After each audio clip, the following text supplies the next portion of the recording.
Let's get reaction from MPs. As I mentioned, Rachel Bendayan is an Associate Minister of Finance. Dan Albas is the Conservatives finance critic, and Leah Gazan is the NDP critic for families, children, and social development. Thank you very much, all three of you, for making the time for this. Ms. Bendayan, I want to start off on the point that you heard David make around nothing new being in what is announced today. I know the contention is there's already a lot out there that will help people, but even the stuff that is indexed to inflation or has been boosted won't actually help people for months. They're dealing with acute inflation right now. We're expecting it to be over 7%, for example, on Wednesday when the May CPI index is announced. Is your message to Canadians, this is it? Well, thanks for having me, Vashi. And I really feel it's important to start out by saying that I completely understand what Canadians are going through. I went grocery shopping just last weekend. Prices are going up, and it is why the Deputy Prime Minister felt it was important to give that speech today to explain what our plan is. And it is $8.9 billion in new supports. But as you pointed out, this is not new money. And I'm not going to apologize for that because I think it's the right decision. Were we to inject billions of dollars into the economy at this point in time, it would only serve to add fuel to the fire and possibly even increase inflation, which is the last thing that we want to do at this point. And so these are programs that were rolled out in the last budget, but that Canadians will be benefiting from for the first time this year. The Canada Workers Benefit will mean up to $2,400 for low-income families, and that is new to this year. You know, we are hoping to be able to get a dental plan through, which will be new and supportive for children as of this year. And once again, as of this year, childcare costs should go down right across the country by half, as of the by end 50%. Of this year. The end of this year, with great respect. What do you say to Canadians who hear you say you can't spend anything to stimulate the economy at this point, but you had no problem doing so in the budget, for example, when there was already inflation happening and when the economy was already growing? You weren't concerned about stimulating inflation with stimulus or deficit spending then. Why are you concerned about it now when Canadians are suffering more than they were when the budget was released? Well, we were extremely fiscally responsible in our last budget, as you'll remember, and it is why, it's actually the main reason why S&P and Moody's have reconfirmed Canada's AAA credit rating. They pointed specifically to the fact that the budget was fiscally responsible, that our debt to GDP ratio would continue to go down. But there was stimulus spending in it.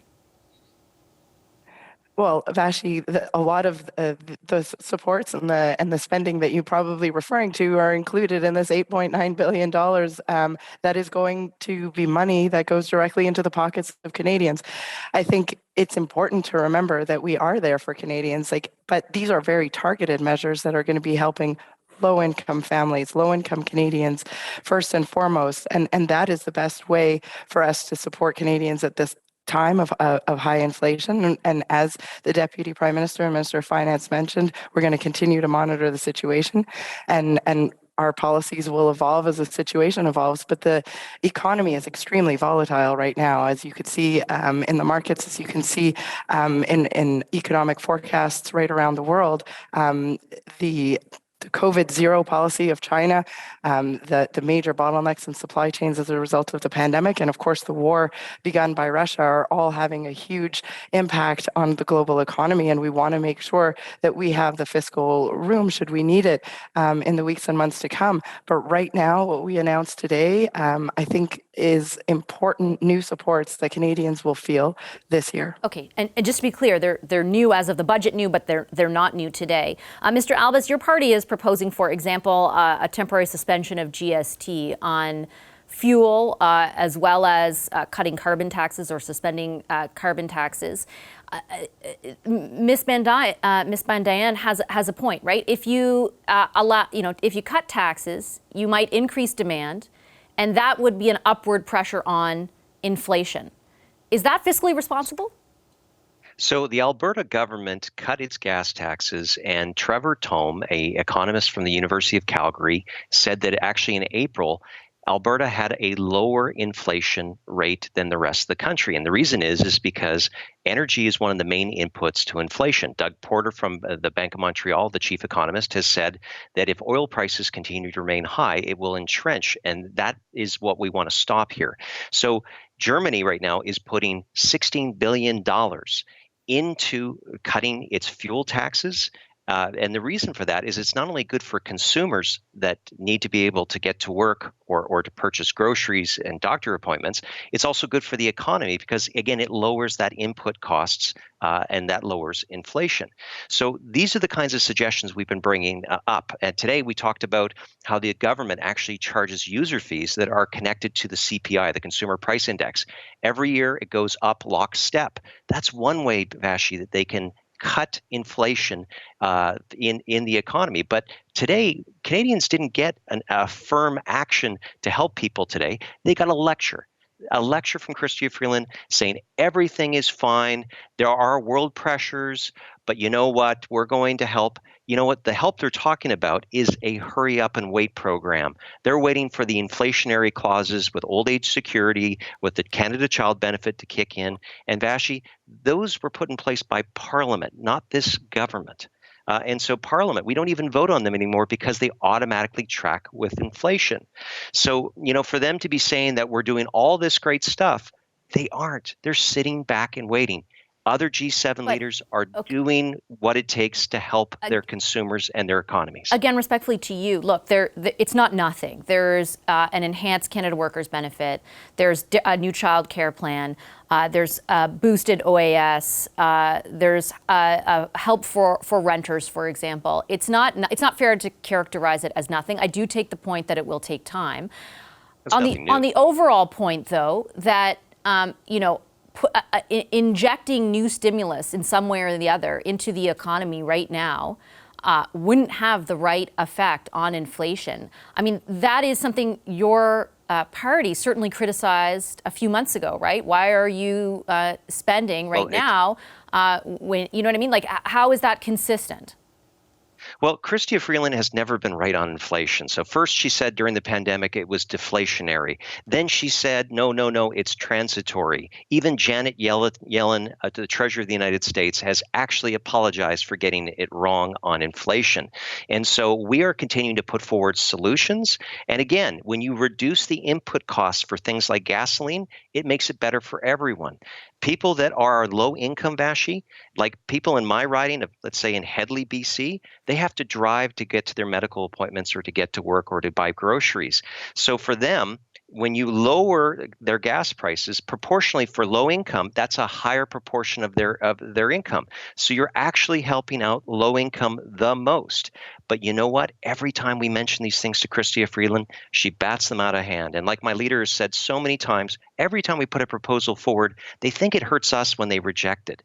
It actually hurts Canadians. That's why we're pushing for the finance minister and this prime minister to stop the tin-eared approach, to get rid of the lectern and to start burning the midnight oil on a real plan to tackle inflation today.